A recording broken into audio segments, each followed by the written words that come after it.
자, 좀 치셨죠? 자, 이제 총론 끝났어요. 이제 뭘로 들어갔냐? 공인중개사 자격제도 들어갑니다. 공인중개사 파트 넘어갑니다. 자, 공인중개사 파트 넘어가는데 잘 봐보세요.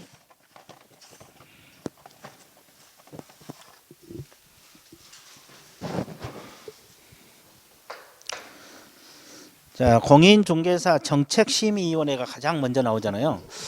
자, 이게 정책심의위원회라는 게 있어요.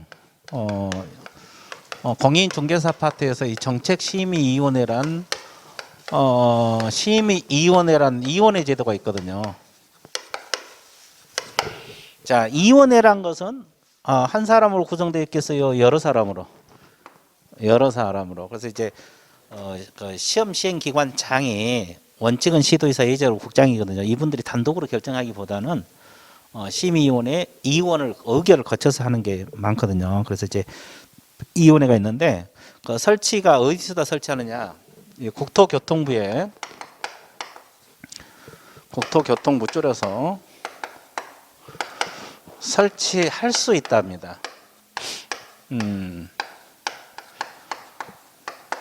자, 그리고 다음 사항을 심의하기 위해서 일정한 사항을 심의하기 위해서 자, 그러면 이제 이것은 대충 공부를 하면 안 되고 이런 지문을 꼭꼭 짚어서 공부해야 돼요. 이제 국토교통부에 둔다는 거, 둘 수 있다, 뭐 이렇게 해야 돼요. 설치할 수 있다, 둘 수 있다 같은 말인데,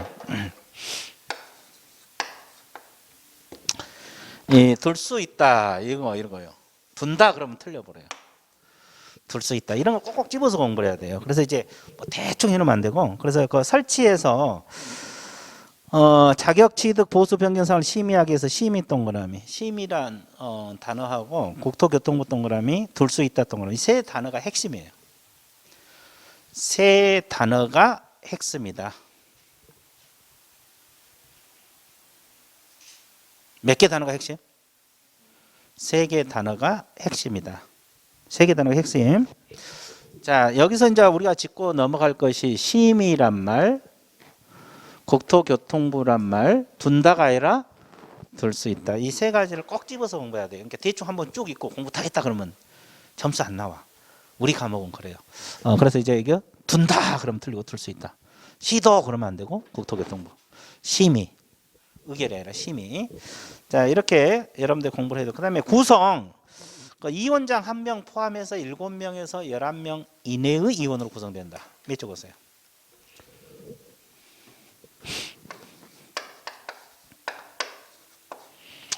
이원장 포함입니다. 7명에서 11명 이내의 이원으로 구성이 된다. 자, 이 지문 알아야 되고, 그럼 이원장은 국토교통부 제1차관이 되는 겁니다.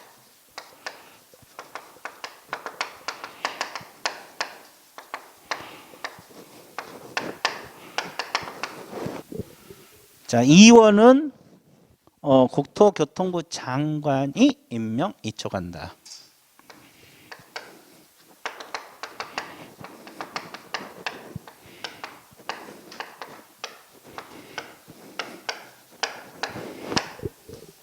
됐어요? 자, 여기서 이제 주의할 것이 이원장은 국토교통부 제1차관이란 말. 이원장은 국토교통부 제1차관이라 이원은 국장이 임명 이촉합니다. 여기서 시험 시행기관장이 임명 이촉한다 그러면 틀리고 국토교통부 장관이에요. 그리고 이원의 임기는 2년으로 한다. 뭐 이런 내용이 있어요. 자, 그 정책심의위원회 그 위에도 내용이 많아요. 근데 이제 기초교전에 이 정도, 임기 이 정도, 뭐 이 정도만 나와 있죠. 일단 이 정도만 정리해 놓으세요. 일단은 용어 익히는 게 급선무니까 정책심의위원회란 게 있구나. 위원회는 7명에서 11명 이내 이원으로 구성된다. 일정 사항을 심의하기 위해서 설치된다. 국토교통부에 둘 수 있다. 뭐 이런 거. 이원장은 1차관이고 이원은 국장이 임명 이촉한다. 임기는 2년이다. 뭐 이 정도.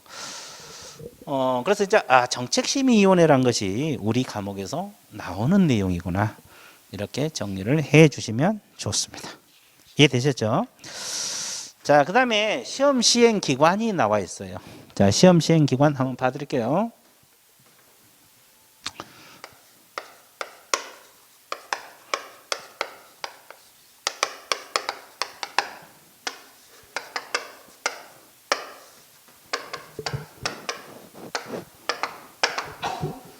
자, 이 시험 시행 기관 장이 누구냐? 이건 상식으로 알아두셔야 돼, 이거. 중요합니다. 원칙은 누가 되느냐? 시도의사입니다. 예외적으로 국토교통부 장관이에요. 자, 우리가 공인중개사 시험을 누가 시행한다고 알고 왔어요? 누가 시행할 거라고 알고 왔어요? 우리 공인중개사 시험. 생각해 본 적도 없죠? 우리 여기. 생각 안 해봤죠? 근데 우리가 이제 시도의사라고 생각은 전혀 안 했을 거예요. 국토교통부 장관은 생각해 볼 수 있죠. 그죠? 근데 이게 원칙은 시도별로 시행한 게 원칙이에요. 이 말은 뭘 말하냐면 서울시에서 따로 공인중개사 시험 시행하고 경기도에서 따로 하고 충청남도에 따로 하고 대전에서 따로 하고 이렇게. 이게 원칙이에요. 근데 지금 그렇게 안 하고 있잖아요. 전국적으로 같이 하고 있잖아요. 그러면 이제 원칙은 그러니까 이게 뭐냐면 시도별로 언젠가는 하려고 자치단체별로 언젠가는 시험을 하려고 이렇게 규정을 해놨어요. 근데 지금 쉽게 이게 안 되고 있잖아요.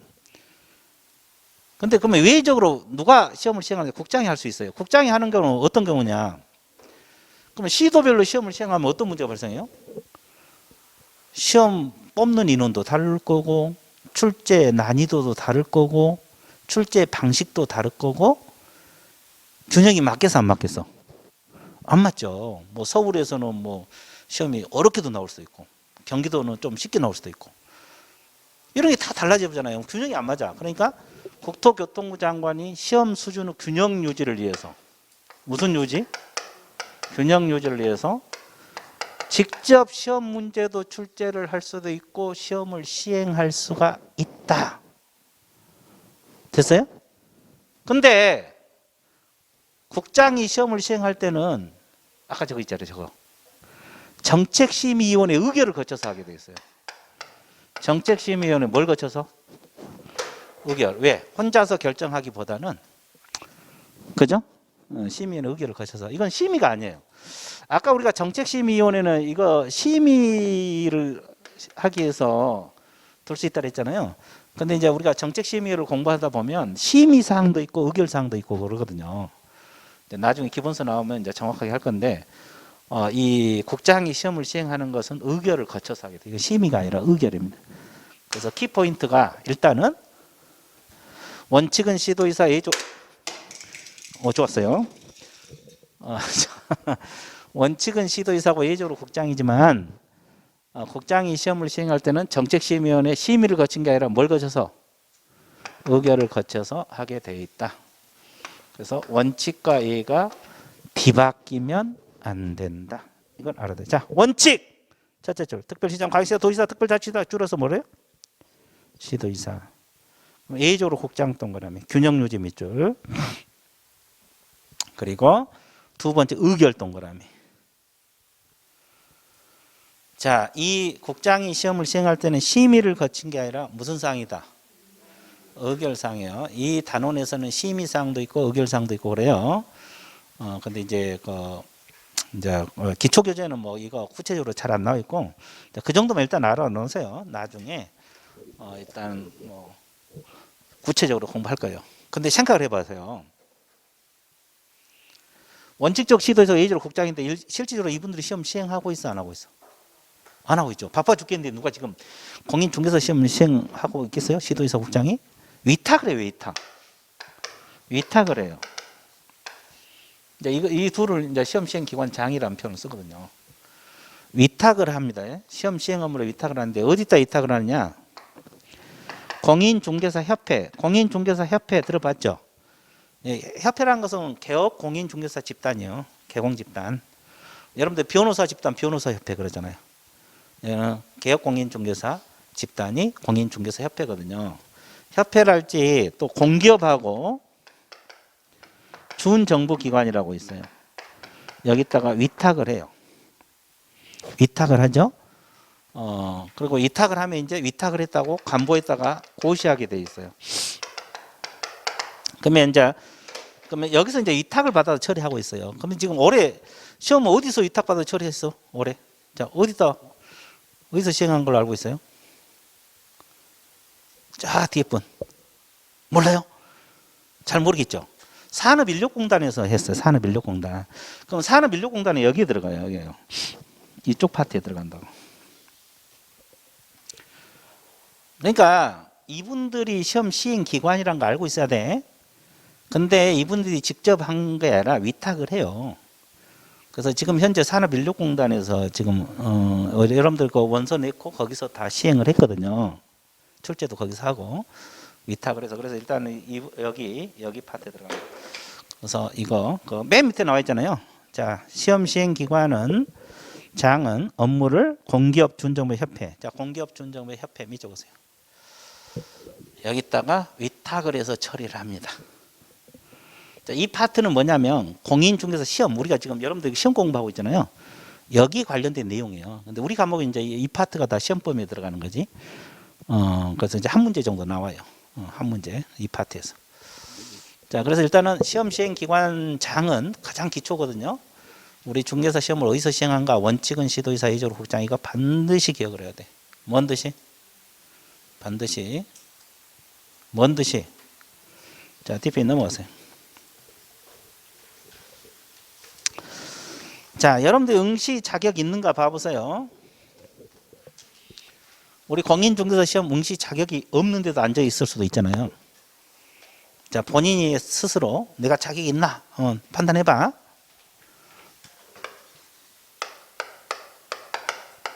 성별 제한 있어요?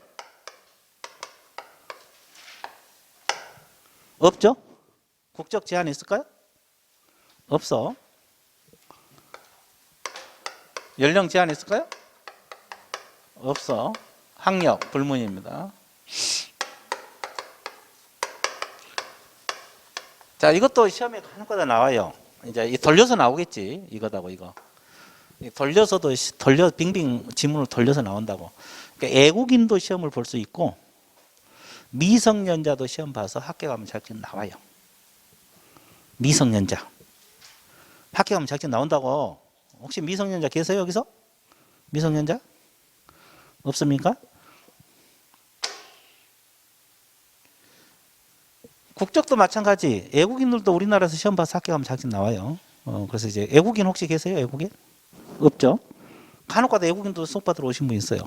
뭐 재미교포랄지 우리나라에서 뭐 학원 강사하면서 여기 수업 들러 오신 분도 간혹가다 있어요.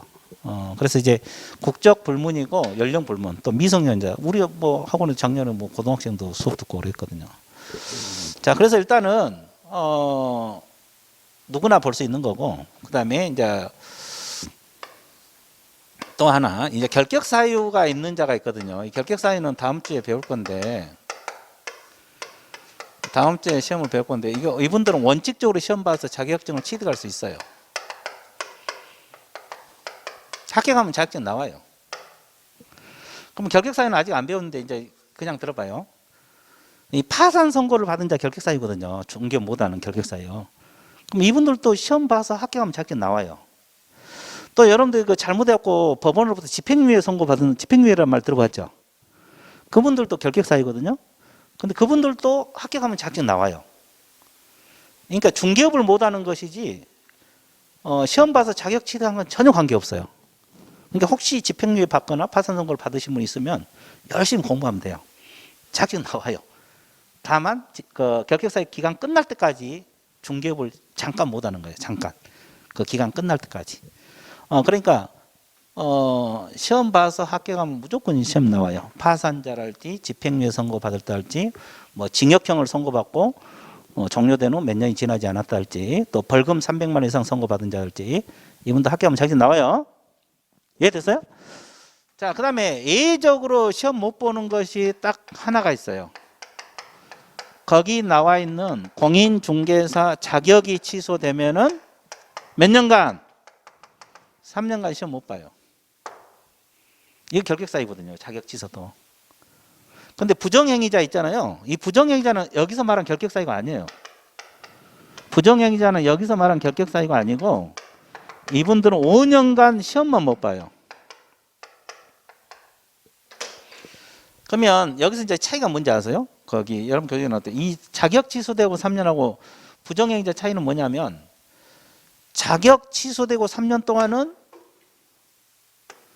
시험 못 본다 그랬죠? 3년간? 중개보조원은 자격증 없어도 되죠? 보조원도 갈 수가 없어요. 결격사유가 되면 아무것도 못 하거든요. 근데 시험 부정행위자 있잖아요. 컨닝하거나 뭐 대리시험 봐서 합격한 사람 걸리면 이분들은 시험만 못 봐요. 그러니까 중개보조원을 하면 돼요. 5년간. 그러니까 컨닝을 두려워하지 말자 이 말이에요. 아, 그쵸. 보존해. 5년간 보존하고. 다시 또 시험 봐. 그쵸. 이해됐어요? 컨닝을 뭐 하지 말자? 두려워하지 말자. 아, 그러죠. 자, 이걸 알아두셔야 돼. 그래서 거기 적어 놓으시면 돼요. 그 양갈 1번 자격 취소된 후 3년이 경과되지 아니한 자 있잖아요. 3년 동안 공인중개사 될 수 없다. 그 옆에다가 적어. 중개보조원도 X. 중개보조원도 못한다. 자격 취소 3년 동안 중개보조원도 못한다. 뭣도 못한다? 보조원도 못한다. 그 다음에 부정행위자는 시험 무효입니다. 무효 동그라미. 그리고 5년간 응시 자격을 정지한다 그랬죠? 이 경우 다른 시험장에서 직접 통보하라 그랬죠? 그죠? 자격 정지 밑에다가 중개보조원 O라고 적으세요. 중개보조원은 될 수가 있다. 됐어요? 좋아요.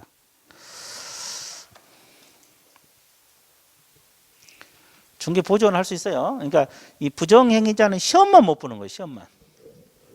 그러니까 보조원으로 갈 수 있어요. 보조원은 자격증 없어도 되니까. 그죠? 예, 취업에서 할 수가 있다 이 말이에요. 자, 그다음에 이제 뭘 공부하러 떠나야 되냐? 거기 보면 시험 시기 있잖아요. 시험 다 알고 갔죠? 매년 몇 회 이상. 1회는 알고 있죠. 이상에다 동그라미 쳐서 이상. 그럼 1년에 2번 볼 수 있다는 소리예요. 그죠? 또 반대로 시험 시행 기관장은 시험을 시행하기 어려운 부득이한 사실은 심의위원회 의결 동안 그래서 당연대 시험을 시행하지 아니할 수 있다. 이 말은 2년에 한 번씩 시험 볼 수도 있다 이 말이에요. 부득이한 사정이 있으면. 그죠? 그러니까 쉽게 말해서 1년에 2번 볼 수도 있고 또 2년에 한 번씩 볼 수도 있다. 근데 이제 뭐 1년에 2번 보는 경우는 거의 없을 거예요. 특별한 사정이 있지 않는 한. 옛날에 15회 때 2번 봤거든요. 그때는 문제가 이상한 문제가 나와가지고 뭐 전국적으로 1000명도 합격 안 됐으니까 그럴 때는 추가 시험 봤거든요. 그것 때문에 이 법을 만든 거예요. 원래 1년에 1회 이렇게 규정되는 걸 그 이후에 이렇게 이상이라고 넣은 것 뿐이에요. 그런 사정이 없으면 아마 뭐 2번은 안 할 거예요. 근데 이제 또 반대로 2년에 한 번씩 시험 볼 수도 있다는 거죠. 이때는 의결을 거쳐서 하게 됩니다. 자, 그러면 또 하나 봐보세요. 여러분들이 시험 방법 나오죠. 여러분 시험 방법은 어떻게 출제된다고 알고 있어요? 우리 공인중개사 시험이. 자, 1차는 어떻게 출제된다고 알고 왔어요? 1차 시험은 어떤 방식으로? 2과목인데 그건 과목이고 시험 방법. 아니 선택혁명에다가 주관식 단답형입니다. 또는 기입형을 가미할 수 있어요. 자, 이건 하여야 한다가 아니라 할 수 있다요. 그러니까 안 나올 뿐이에요. 안 나올 뿐인데 나와도 이의제기 안 됩니다. 나와도 이의제기를 할 수가 없어요. 어차피 주관식 단답형이나 기입형을 출제할 수 있어요. 선택형이 기본이고 원칙이고. 그럼 2차 우리 과목이 2차 과목이잖아요. 2차 과목인지 알고 있죠? 우리 중개사법이. 그럼 2차 과목은 어떻게 출제되고 있어요?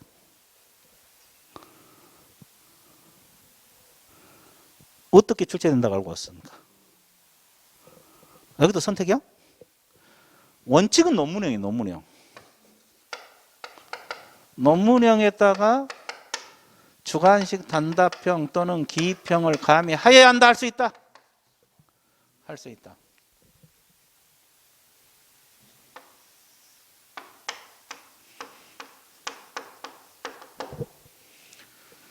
자, 1차는 선택형에다가 주관식 단답형 기입. 2차는 논문형에다가 주관식 단답형 기입형. 이해되셨어요? 이해됐어요? 그 말이다. 그럼 우리 과목은 지금 논문형 준비해야 되는데 논문형 알고 왔냐고요? 그럼 뭐라고 알고 있어? 선택인지 알고 왔죠? 그죠? 논문형 준비해야 되는데 논문형 자신 있죠? 없대. 여기는 자신 있어. 봐봐. 논문형 장점이 뭔지 아세요? 몰라도 아무거나 쓸 수 있다는 거. 그렇죠? 선택형은 몰라도 막 찍을 수 있다는 거. 자, 일단은 근데 지금 이게 이제 원칙이 그래요. 원칙이. 원칙이 있으면 항상 뭐가 있어요? 예가 있잖아요. 예가 1차하고 2차 시험을 구분하되 지금 구분하고 있어요? 안 하고 있어요? 하고 있죠. 1차가 민법하고 부동산학 개론. 내일 민법 배우잖아요. 금요일날 부동산 개론 배울 거고. 2차가 나머지 과목들이잖아요. 공인중개사법, 공법, 공시세법. 구분하되 같은 날 무슨 시행? 동시에 시행하잖아요. 같은 날 동시에 시행하면 2차 시험 방법은 몇 차 시험 방법에 따른다?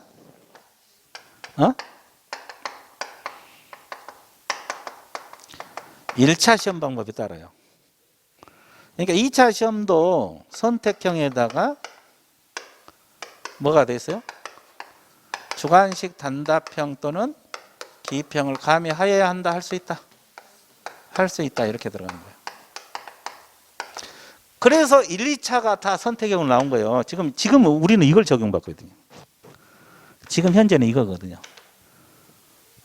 이 단서, 그러니까 원칙이 논문형이거든요. 뭐 다 자격증 논문이잖아요. 뭐 변호사, 변리사, 공인 회계사 다 2차 논문형이잖아요.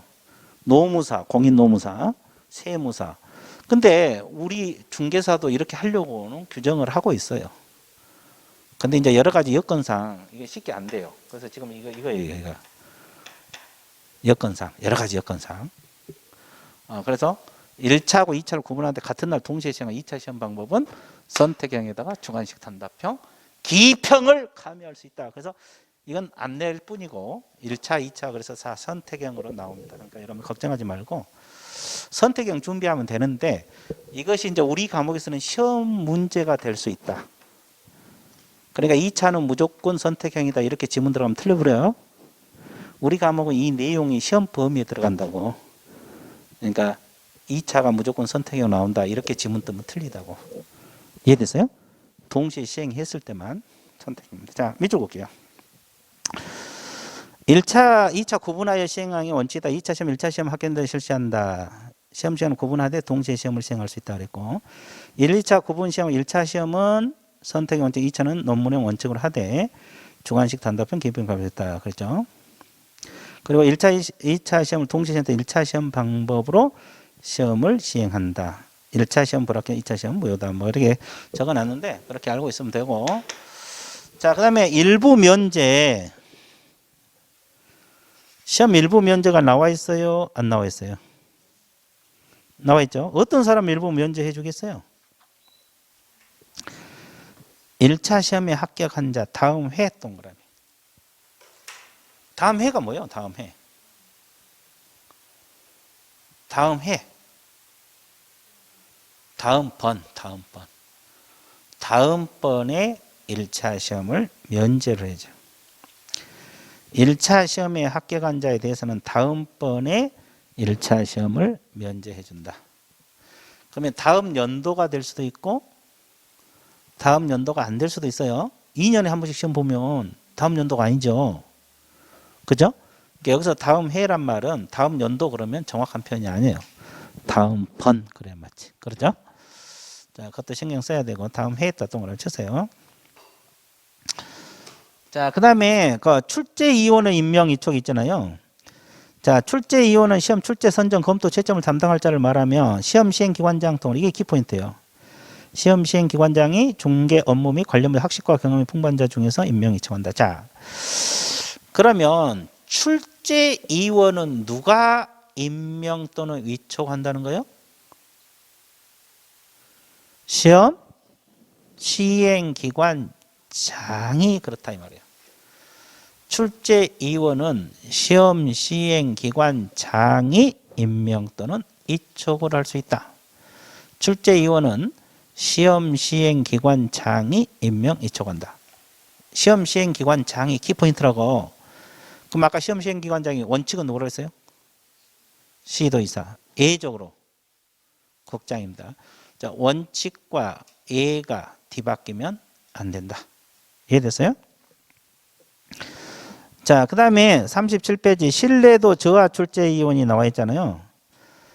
시험 시행 기관장은 출제 이원이 준수 사항을 위반한 등 신뢰도를 크게 떨어뜨렸다. 신뢰도를 크게 떨어뜨렸다. 밑줄 그으세요. 신뢰도 떨어뜨린 출제 이원에서 그 명단을 다른 시험 시행 기관장 출제 이원이 수행한 통보 동그라미. 5년간 출제 이원으로 이촉해서는 안 됩니다. 그러니까 신뢰도를 떨어뜨리는 게 뭐예요? 여러분들 그 15위 때 시험 안 봐봤잖아요. 15위 때가 1000명도 합격 안 됐을 때 그때 시험 문제가 지문도 이렇게 길고 1분 내에 풀 수가 없어요. 그리고 시험 범위 밖에서 출제가 돼버리고 그렇다 보니까 뭐 공부 많이 해도 합격이 안 돼버리지. 그렇게 신뢰도 떨어뜨리는 출제위원은 5년간 출제위원으로 이촉에서는 아니 된다. 그러니까 여러분들에게는 좋은 내용이에요 이게. 수험생들한테는. 근데 이제 이거 알고 있어야 돼요. 그래서 5년간 출제위원으로 이촉에서는 아니 됩니다. 자, 그 다음에 시험 실시에서 시험 개략적 공고 있잖아요. 매년 2월 말까지 동그라미. 이건 이제 작년에 바뀌었는데, 아니 올 초에 바뀐 거죠. 매년 2월 말까지 예정 시험 일시 시험 방법, 일간 신문, 간보, 방송 중 하나 이상의 공고하고 인터넷 홈페이지에 공고하라 이런 내용이 있잖아요. 자, 예정 시험 일시는 매년 2월 말까지요. 말까지로 바뀌었어요. 원래 28일로 있었는데 말까지로 바뀐 겁니다. 자, 그래서 그러면 말까지 예정 시험 일시 여러분들 이제 내년 여러분들 33회 대비잖아요. 언제 시험 볼까 그거 궁금하잖아요. 그러니까 미리 예정 시험에서 공고를 하도록 돼 있어요.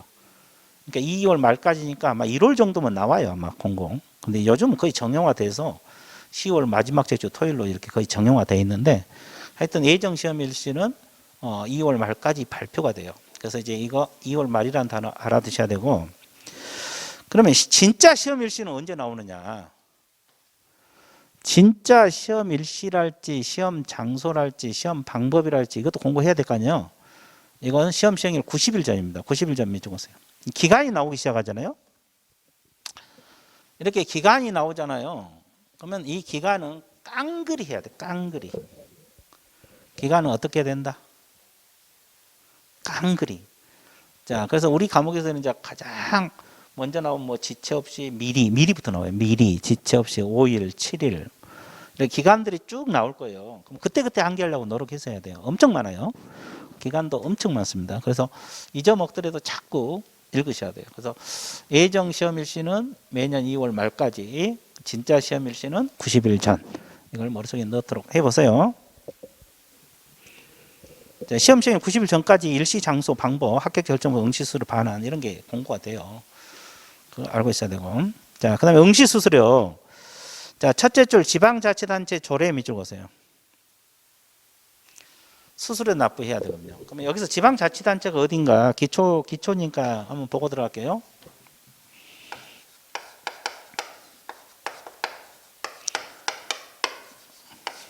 저는 이걸 이제 지단이라고 표현을 줄여서 지방자치단체를 저는 지단이라고 표현할 거예요 앞으로. 근데 이제 지방자치단체는 우리나라는 어떻게 돼 있어요?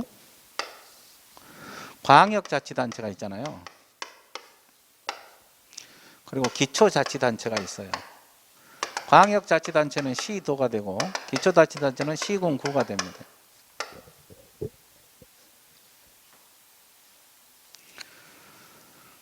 자, 그러면 시도할 때 시는 어디를 말해요? 특별시하고 광역시를 말합니다. 시도할 때 시는 특별시하고 광역시 별도 말이 없더라도 그 남양주시 이런 건 아니에요. 남양주시는 어디에 들어가요? 시군구에 여기 들어가요. 됐어요? 그러니까 시도할 때 시는 특별시하고 무슨 시를 말한다?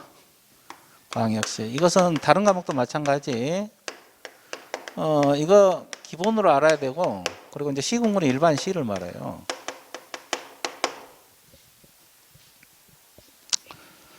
자, 크게 자치단체는 광역자치단체하고 기초자치단체가 있다. 광역자치단체는 시도를 말하고 기초자치단체는 시군구를 말합니다. 자, 이걸 기본으로 깔아야 돼요. 그러면 우리가 이제 응시할 때 응시수수료를 납부해야 되거든요. 시험 응시할 때 응시수수료를 납부해야 되는데 이때 응시수수료는 지방자치단체의 조례가 정한 바에 따라서 수수료 납부하라 그렇게 나와 있어요. 거기 지방자치단체 조례가 정한 바에 따라서 수수료 납부해야 된다. 그러면 이때 지방자치단체는 시도를 말할까 시군구를 말할까, 이것은 이제 해석을 통해서 공부를 해야 되거든요. 이제 한번 대답해봐요. 시도 조례를 따를까요? 시군구 조례를 따를까? 당첨. 앞에 앉으셨습니다. 시도? 그 뒤에 분. 시도? 여기는. 왜? 그냥 찍었어요? 시도 조례를 따릅니다. 왜 그러냐면 이걸 억지로 외우지 마세요. 우리가 이제 공부하다 보면 지방자치단체 조례가 시군구 조례도 있고 시도 조례도 있고 둘 다 나와요. 둘 다 나오는데 여기는 시도 조례입니다. 왜 시도 조례냐면 이거는 매치시켜서 공부를 해야지 억지로 외울 필요는 없어요. 억지로 외우면 또 헷갈리고. 자, 아까 시험 시행기관이 누구라 그랬어요? 시도지사라 그랬잖아요. 그러니까 시도 조례를 따른 거예요.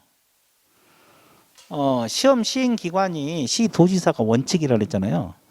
그러니까 시도지사가 시험을 시행할 때는 시도 조례가 정한 수수료를 납부하라 이 말이에요. 됐어요? 근데 아까 시험을 예외적으로 국장이 시험을 시행할 수도 있다 그랬어요? 없다 그랬어요? 있죠. 그럴 때는 국토교통부 장관이 결정 공고하는 수수료야. 그때는 예외적으로 국토교통부 장관이 결정 공고하는 수수료고, 이런 경우는 시도 조례입니다. 이걸 구분해야 돼요. 자, 다시. 자, 지방자치단체 조례가 정한 바에 따라서 수수료 납부해야 되는데 시험을 시도지사가 시행했을 때는 시도 조례가 정한 수수료를 납부해야 하는 거고, 이해됐어요? 그 다음에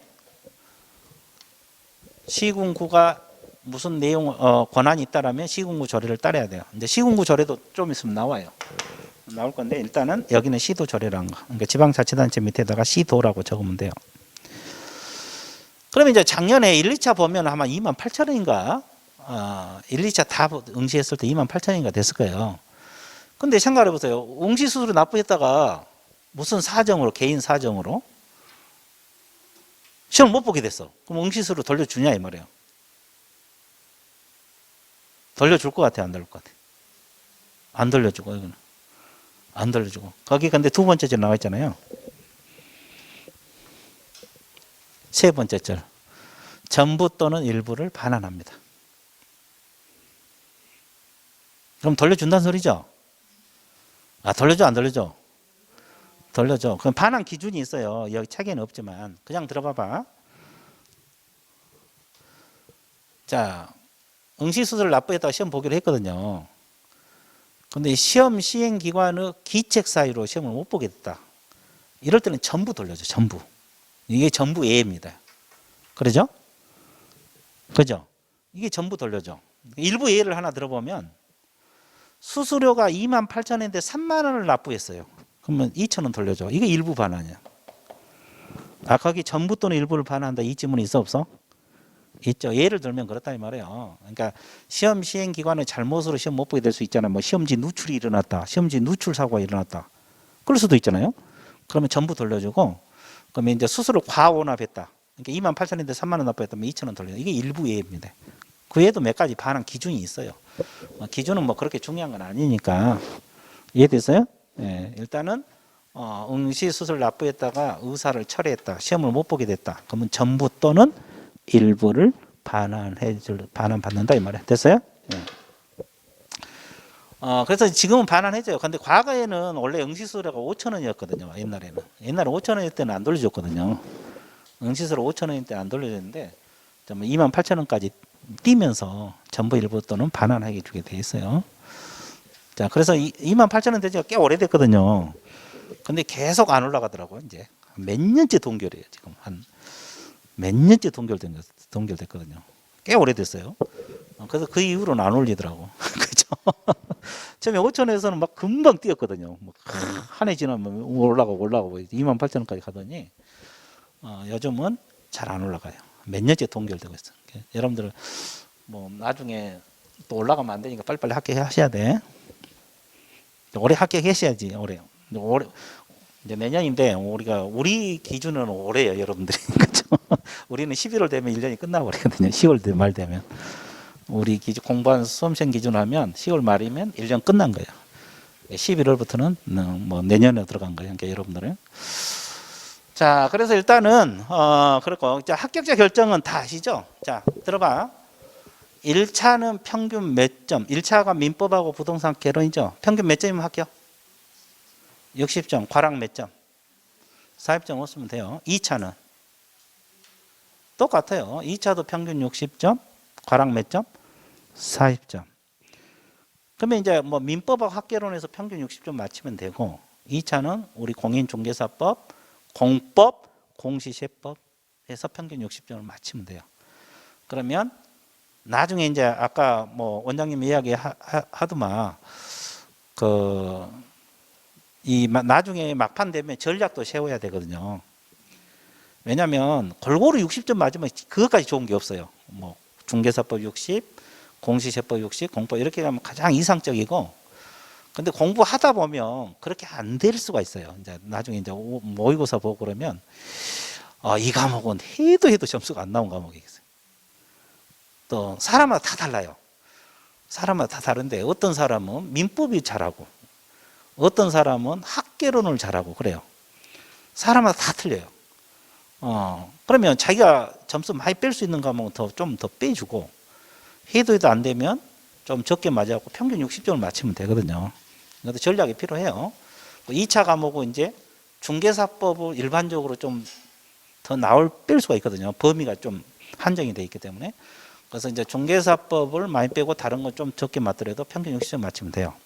근데 또 어떤 분은 중개사법을 되게 어려워해요. 진짜요. 아니, 사람마다 다 다르다니까? 공법이 차라리 또 쉽더래요. 그러니까 사람마다 다 달라요. 그래서 이제, 그러면 공법을 더 빼면 돼요. 그리고 중개사법은 좀 적게 빼고. 그래서 평균 60점 맞추면 돼요. 그죠? 그래서 이제 자기가 뺄 수 있는 과목에 대해서 점수를 조금 더 빼주고, 안 된 과목은 좀 적게 맞아서 평균 60점 맞추면 된다. 이해되세요? 예. 이것이 이제 막판 되면 지금부터 세울 필요는 없고, 지금은 이제 골고루 60점 맞도록 이렇게 공부하되, 막판 되면은 이제 7, 8월 되면은 공부를 해도 안 되는 과목들이 있거든요. 자기에게는 안 맞는 과목들이 있어요. 그런 경우는 그렇게 전략을 세워야 돼요. 이해됐어요? 예. 자, 그 다음에 38페이지로 넘어갑니다. 이제 드디어 자격증이라는 단어가 나왔네. 여러분들 자격증, 자격증 공부하고 있잖아요, 지금. 자, 그러면 자격증은 누가 주느냐? 합격자는 누가 결정하느냐? 자, 첫째 줄 중간 시험 시행 기관장 동그라미. 시험 시행 기관장이 합격자를 결정 공고합니다. 합격자 결정 공고는 누가 한다는 거예요? 합격자 결정 공고는 누가 한다는 거예요? 시험 시행 기관장이 하는 거예요. 그럼 아까 시험 시행 기관장이 기초, 그래서 중요하다 그랬죠. 원칙은 누구? A적으로 국장. 자, 자, 그래서 이 권한, 이 파트는 권한이 중요합니다. 국장이다 그러면 틀려요. 정확한 표현은 아니에요. 자, 그다음에 자격증은 오로지 누가 준다 그랬어요? 시도의사입니다. 시도의사 동그라미 주어.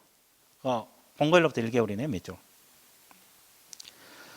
그러면 자격증을 주는 관청은 오로지 시도지사가 져요. 자격증을 주는 관청은 오로지 누가 준다?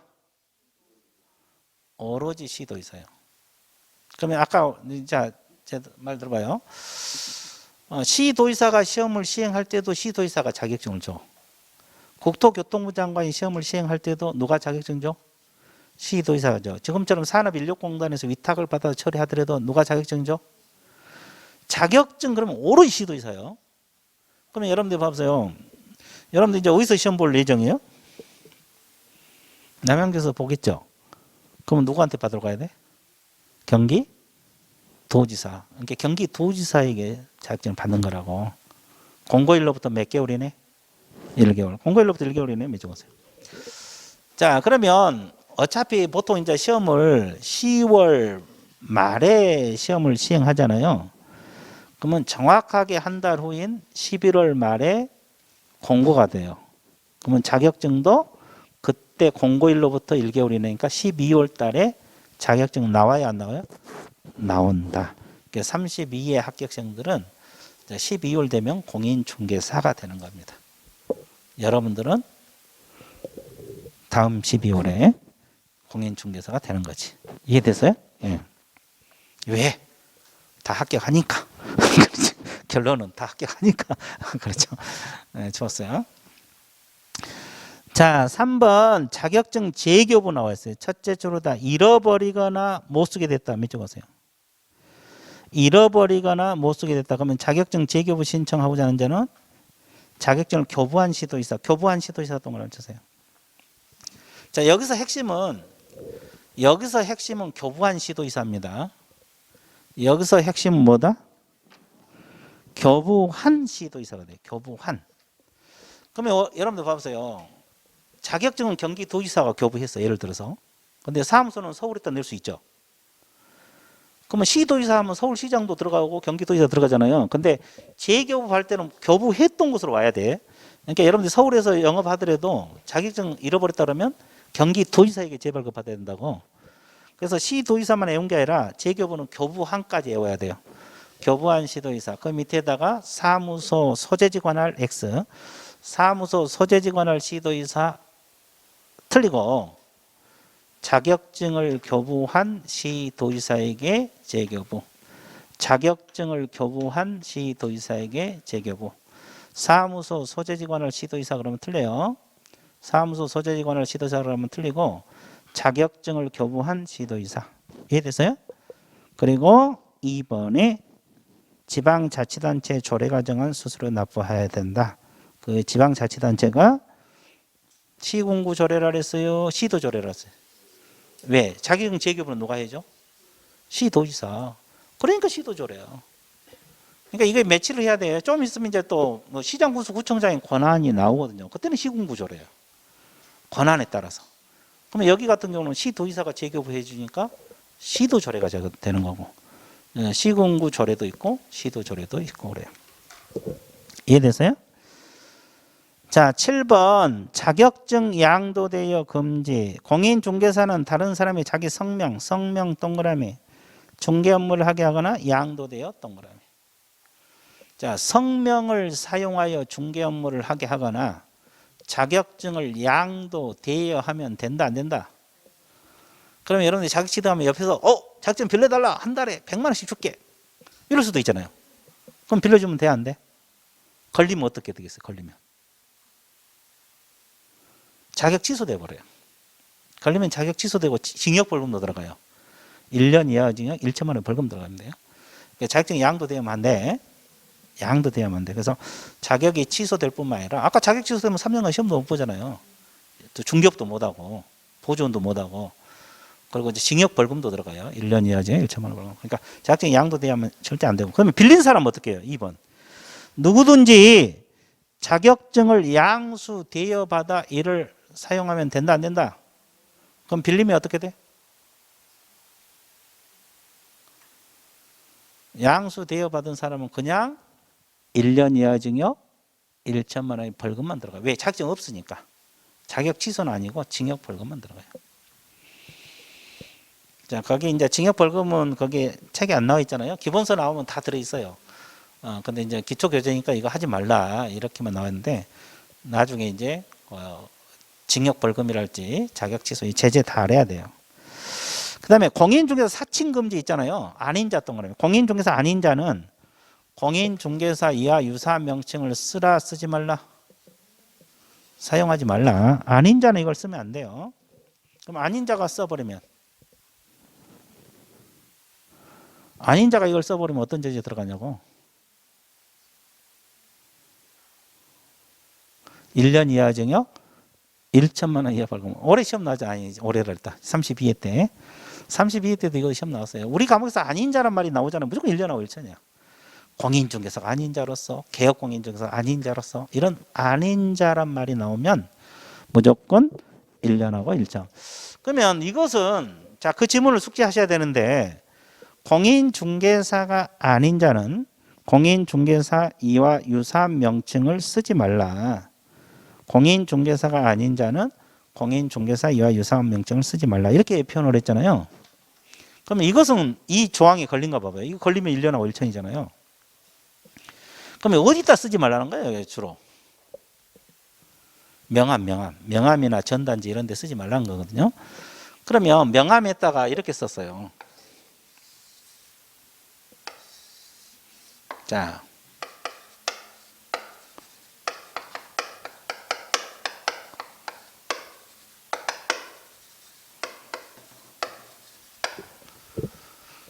명함에다 이렇게 파고 다녔다고. 그러면 이거 걸리겠어요? 안 걸렸어요? 여기. 걸리면 1년하고 1천. 안 걸리면 무죄. 이 조항에 걸릴 것 같아요? 여기도 걸릴 것 같습니까? 저기도 안 걸리고? 안 걸린 사람 2명, 걸린다 한 사람. 자, 여기는. 안 걸려? 압도적으로 안 걸린 사람이 많네. 좋아. 저기는. 안 걸리고. 다 안 걸린 쪽이 있네. 그러면 맞으면 혼자 맞고 틀리면 혼자 틀린 거네. 아주 좋았어요. 근데 이게 걸려요. 혼자만 맞았네. 혼자만 맞았어요. 걸려요. 왜 걸리겠어요? 이 판례, 이건 판례거든요. 판례. 이 판례, 그러니까 내가 아까도 얘기했잖아요. 판례도 단원별로 판례들이 있는데 이거 이 32회 때 나왔어요. 며칠 전에 이거 시험 나왔다고. 지문으로 떴는데 이 파트에서 시험 나온 건데 자주 나와요. 그러면 이 공인중개사 문자는 들어갔어요? 안 들어갔어요 지금? 안 들어갔잖아요. 근데 거기 뒷지문에 이하 유사한 명칭이라는 단어 있어 없어요?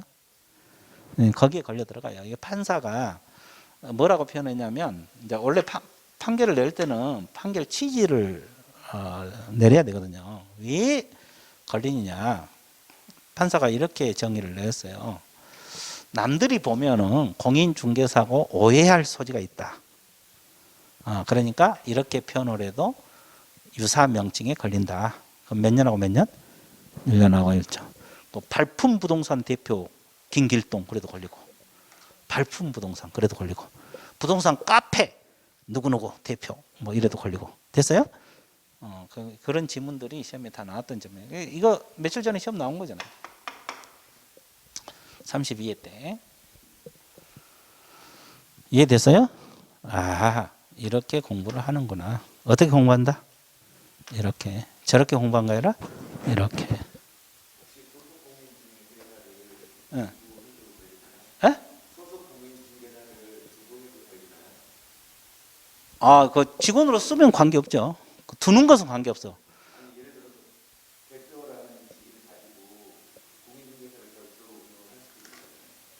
그죠? 소공은 고용에 쓸 수는 있는데 이제 이게 쓰면 안 되지. 자격증 없는 사람이 소공을 가지고 있다 해서 자기가 공인중개사 이런 명칭을 쓰면 안 되지. 없는 사람은 무조건 쓰면 안 돼요. 이해되세요? 그러면 중개인도 마찬가지잖아요. 중개인 아까 자격증 있어 없어? 옛날부터 해오신 분들. 부칙 6조 2항에 규정된 개공. 자격증 없는 사람이잖아요. 그분도 공인중개사 문자 쓰면 안 돼요. 이해됐어요? 예. 공인중개사가 아닌 사람은 무조건 공인중개사 문자를 표현하면 안 돼요. 이해됐어요? 직원이 소공이 있더라도 자기는 자격증 없잖아요. 자기 명함에다가 공인중개사 문자를 쓰면 안 되지. 그러죠? 예. 이해됐어요? 그런 거 이제 공부하는 거예요. 이제 이런 게 다 시험 문제가 될 수 있어요. 그래서 공인중개사 파트는 극히 일부만 나와 있다. 자, 여기까지 할게요. 오늘 여기까지 하고, 자, 그 개설 등록 파트는 다음 주부터 넘어가도록 할게요. 자, 그래서 오늘 뭐 첫날인데 공부 많이 했어요. 이게 이제 기본서로 보면 상당히 많은 내용이에요. 이게 적은 내용이 아니거든요. 그 기초서니까 이런 정도고. 이해됐어요? 예. 자, 그럼 오늘 수업은 여기까지 하고 다음 주에 보기로 할게요.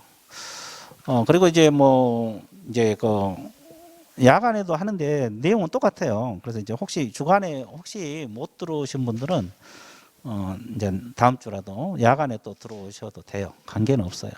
그러니까 뭐 주야 같이 들어도 되고, 어떤 분들은 이제 그 주야 같이 들으신 분도 있어요. 근데 뭐 기초까지 뭐 같이 들을 필요는 없겠지만 나중에 뭐 이해가 안 된다. 또 그러면 또 주야 같이 들어도 관계는 없어요. 그러니까 여러분들 뭐 좀 피곤해서 그러지 들으려고 맘만 먹으면 언제든지 할 수가 있다. 이해됐어요? 예. 그렇게 할게요. 그래서 오늘은 여기까지 마치도록 할게요. 예. 수고했습니다.